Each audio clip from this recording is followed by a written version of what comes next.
an entrepreneur and a mother whose business inspired by her daughter. Today, we have Michelle Chai, and this is her story on how her business Kintree started off and pulled through the pandemic while she was going through her life obstacles.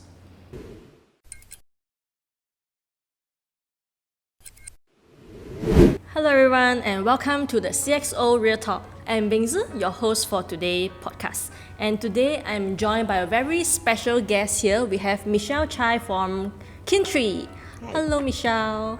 So Michelle is actually a very successful entrepreneur running a business that inspired by her little daughter. And her trials and success has brought her to be featured on Vulcan Post and also to be featured on BFM 89.9. So how are you, Michelle? Hi, I'm great. How is 2024 so far? So far, it's been good.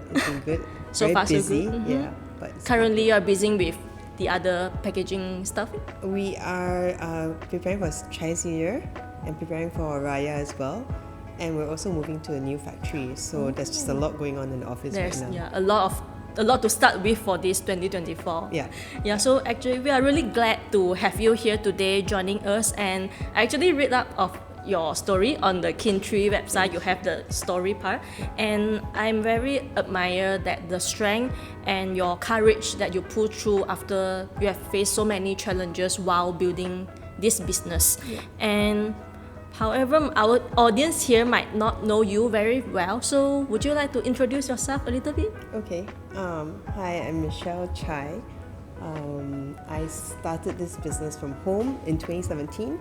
So at that time, I was going through a few issues at home. I lost my mom to breast cancer, and I was always at home, and my daughter had a lot of allergies as well. And because of all her allergies, I realized that I couldn't find cookies that had no eggs, no nuts, and they had like pure butter, whole wheat flour. So I created my own cookie for her. And from that, I realized that, it's actually something that, I could maybe venture into business as well. So then I started to create not only cookies, I used to do cupcakes. I used to do a few other things. I tried to sell to some cafes. But then I realized that it's very tough because there's no shelf life with like baked goods. And if you do it from home, it doesn't last very long. And that's how I ventured into packaged goods. Yeah. And then in 2018, we got listed into Village Grocer and Ben's Independent Grocer. That's when I decided to move to a commercial kitchen. We got our halal in 2019. Yeah, and then from there, the business just grew. But sadly, when COVID happened, actually it wasn't sad, it was more like a pivot for us. So for the team, they were all very worried. Everyone was scared of losing their jobs. They weren't sure whether we were able to pull through. Because everything is closing down, right? Correct. But because we're in food, our business wasn't one of the segments that would close anyway. So then we pivoted into gifting, corporate gifting. At that time, everybody loved to give care packages. Yeah, all the little boxes of with love. the hand sanitizer and everything, like, we still care about you. Yes, and we used to put masks and everything into our boxes as well. Yeah, so that's how we pivoted into gift boxes, and then the business grew from there. I guess that's how you come about for Kintree, the business, right? Yeah. So how do you come up with the name Kintree? Okay. So the name Kintree is actually short for Kindred Pantry. What happened was, back in the day, I wanted to do a blog. So I wanted to do a food blog, and I came up with a few names like Common Kitchen and a lot of random names. And this particular name was when my daughter was 2. I asked her to choose a few short forms of names that she liked. And at 2 years old, if she could say the word Kintree and remember it, I thought everybody Why would. not? Yeah, and everybody would remember the name because it's easy for a 2-year-old to remember. Even a toddler can read it. I see. I actually know that you used to work in marketing and then you photography and some event management as well, right? Yeah. Before you become a stay-at-home mom. Yeah. So what are the challenges that you went through all this before you start your business, or after you start your business, or during the business itself? I think I've always been in doing business. I wouldn't say an entrepreneur all the while, but I've always been doing like small businesses. I used to do a clothing label with another partner. And when I had my daughter Emily, I think during the first year, me and another friend of mine did a toy rental business. So we bought all these like expensive toys and then we would rent it out. But of course, the challenge there was the toys would come back all broken. Then we realized that, okay, maybe this business model is not very good. So from there, I think all those learnings was able to like bring me to where I am now, because I've learned how to, I think I failed maybe 4 or 5 businesses already, and not failed but more of like just closed, and then after that this was the one that really stuck and pushed through. Yeah. As you said, you start this business is during COVID time. Before COVID, and then we enter the COVID era, which is the harsh time. Yes. And I bet there is a lot of like things happening to you personally as well. Yeah. So how do you cope with all these things while handling so many stuff? Okay. I think a lot of it is just mindset. I have a very, very good group of friends. We call ourselves a forum. So basically what we do is we meet up every month, and then we talk about our challenges in business. We also share space for each other without any judgment. So that's really helped me throughout this journey. But a lot of it is really about mindset, about reading or expanding your horizons or perspectives on things. Yeah, because if you are really stuck in that mindset of, oh, it's really tough now, challenges are there, it's very hard to get out of it. Yeah. So it's like you don't let yourself just dive deep into it. Yes. Just need to change your perspective, look at things differently. Correct. And then like, how are you going to turn your challenges into your field? Yeah. Right? Yeah. Interesting. Yeah.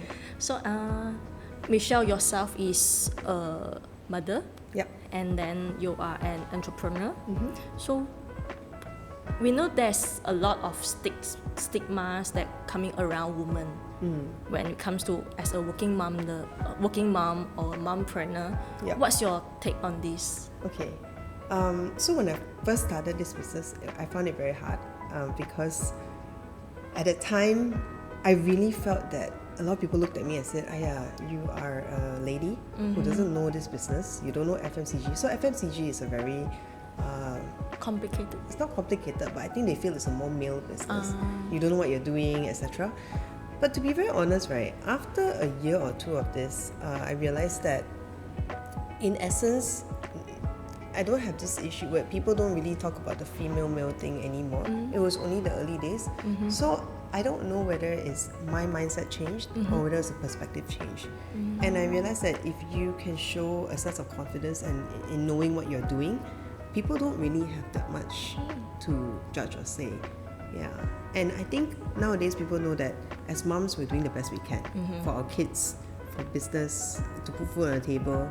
Yeah. So I think that's my main point is really like, I just want to make sure my family has enough funds, or I can send my daughter to a good school or a good uni, providing a better life for your daughter, for the family. Yeah, correct. It's because this is like a own business thingy, right? Yeah. Is there ever a time that just you have to focus, because you have to focus on your family as well, and then you need to focus on your work? Yeah. So is there any time that you found yourself that you have to focus more on your work, and then you distance yourself away from your child? I found, there was a few times that I needed to travel for work. I found that a bit tough, but I think she understands that it's a necessary thing that I need to do. When I first started this business, I remember she was about maybe 3 years old, and I used to put her to bed at about 8:30, 9 o'clock. Once she's sleeping, then I'll bake, right?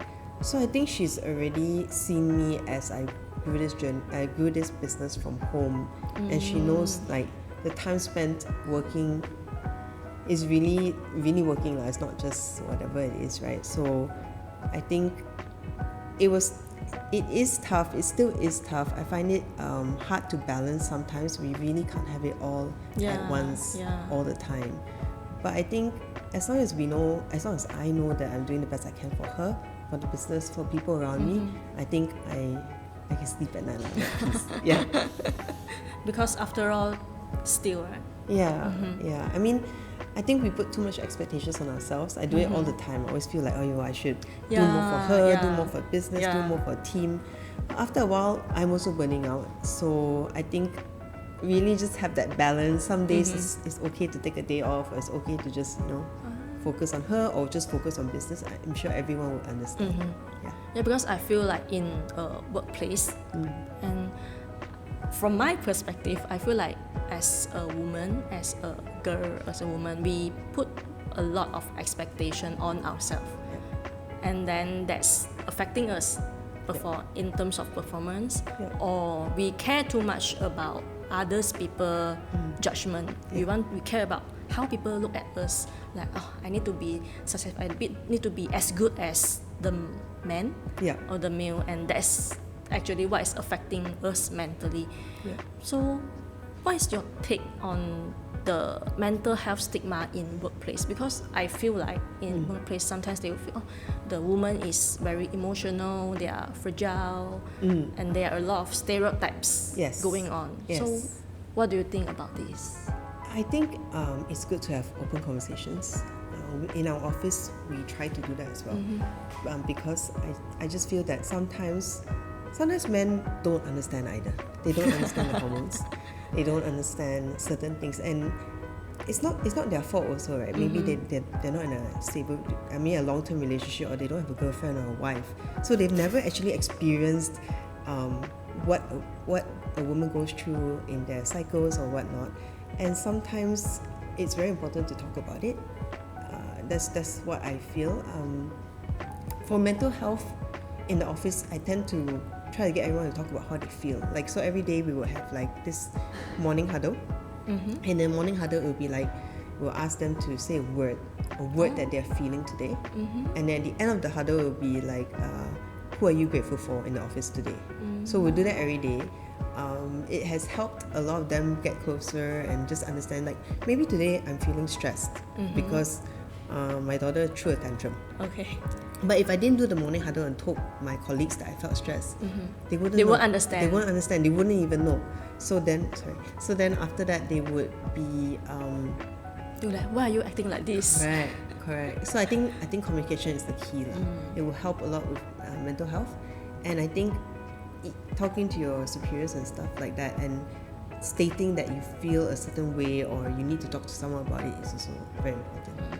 So it's okay to talk about how you are feeling. Yes. What is your emotion? What are you feeling right now? And in that way, only the other people or your superior can know how to help you to go through this. Yeah. I like the one you mentioned that we can share a words describing you today or right now. How do you feel? It helps to set our tone for the rest of the day. And I know, like, Michelle is feeling stressed today, so maybe I should help her in another way. Yeah. Maybe you should do that in our team.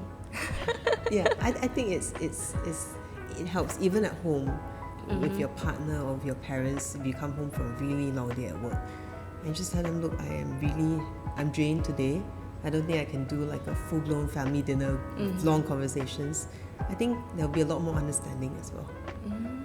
It's nice to know that.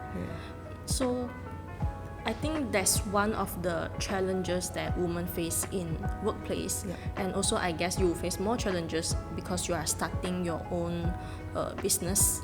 So, but recalling back all these businesses and then all your challenges, what do you think that you would have done if you did not go through this? Maybe if I didn't go through what I went through, I might look for a job, or I might be if I didn't have all these things happening, I think I would probably be a yoga teacher. Oh, yeah, a yoga teacher. Yeah, I've actually studied it before, and I wanted to implement it into Kin3. But then I realized that I cannot do so many things. I think that's something I would do, or something that's very artistic in that sense. Less business, more creative. I see. So, interesting. So you have, sorry, this is maybe off topic, but so you actually go through a yoga class? Yes, I did a yin yoga teacher training in Koh Samui just before COVID. Like February, COVID lockdown was March, right? I went in Feb. It's like it's meant to be. Yeah.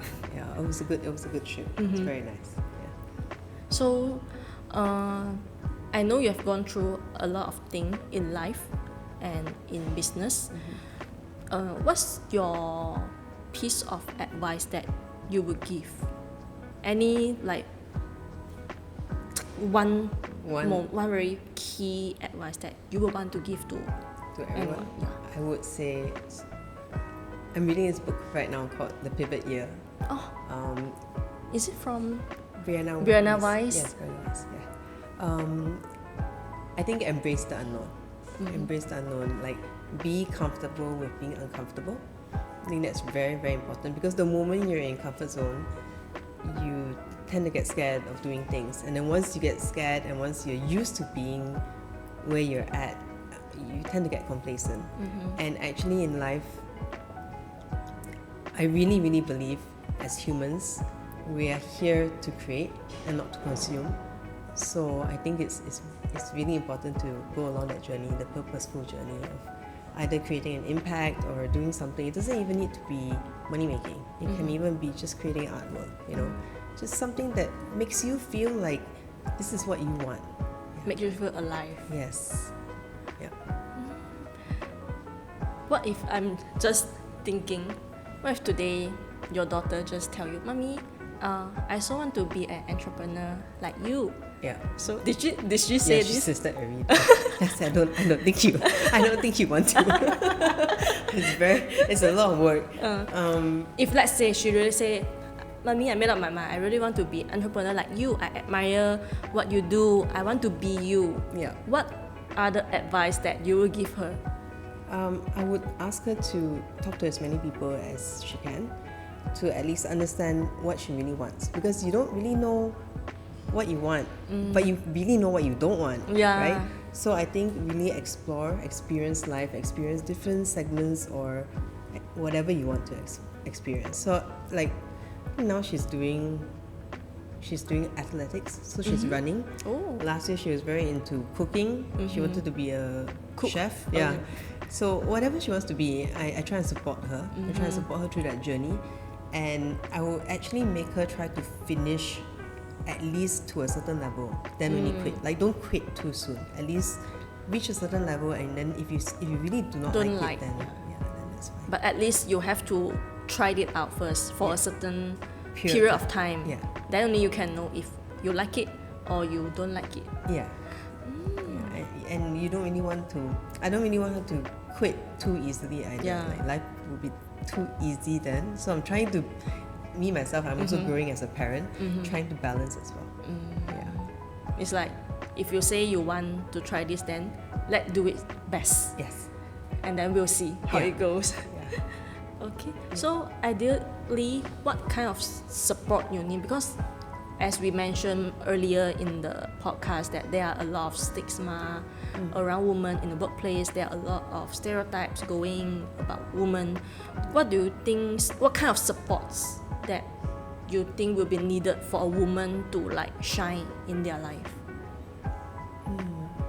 In terms of business or Can be business, can be personal.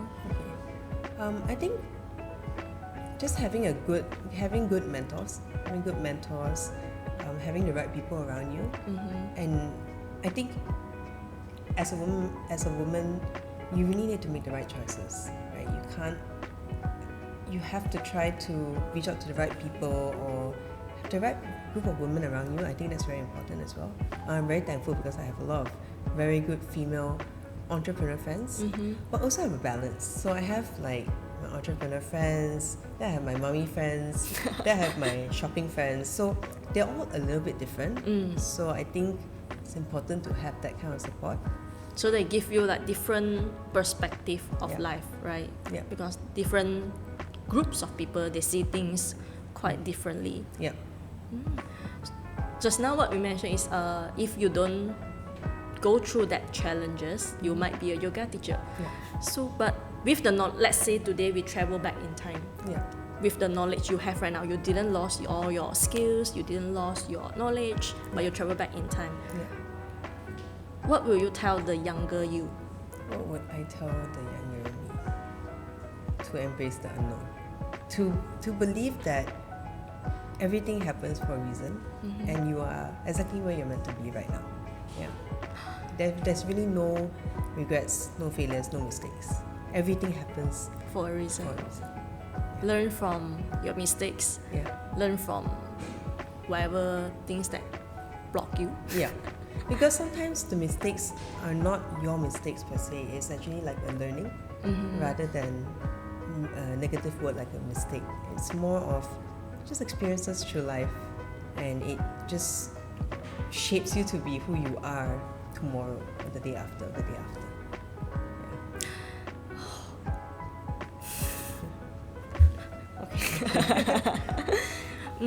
Okay.